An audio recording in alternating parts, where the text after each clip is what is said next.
Good morning, Morai V'Rabotai, Rosh Chodesh Tov.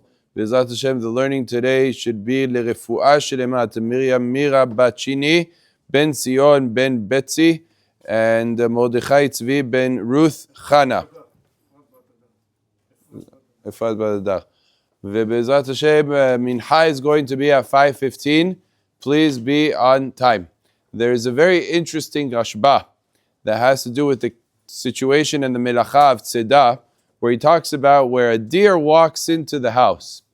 And then you close the door. You close the door, you have two intentions. This person, he had two intentions. One intention was to lock the house because he's leaving the home and the door needs to be closed. And the other intention is to trap the deer.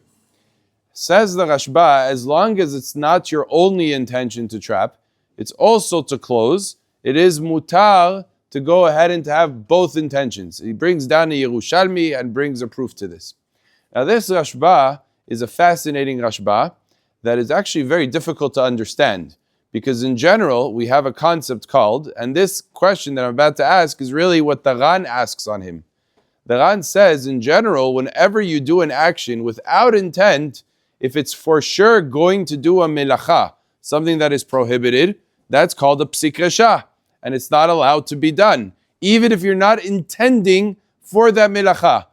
What about in the Rashba's case? It's significantly worse, because there the Rashba is saying you're intending for both, and still he permits it. Says the Ran, what happened to the rules of psik resha? That even if I wasn't intending at all for trapping, it would be asur, because at the end of the day I'm closing the door and I am trapping.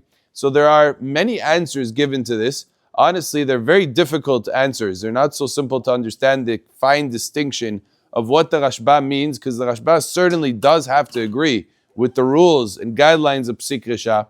There's an Avnei Nezer that says no, because it's happening in an indirect way, so Rashba held that was different.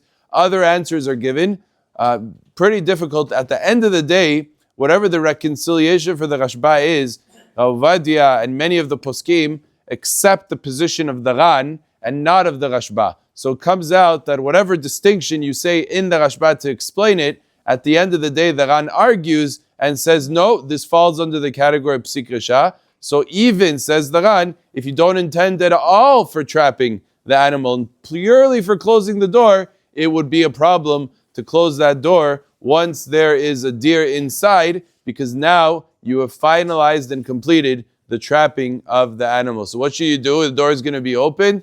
Have Kadosh Baruch Hu is going to protect you. The mitzvah of Shabbat will protect the person. Baruch Adonai le'olam. Amen ve'amen.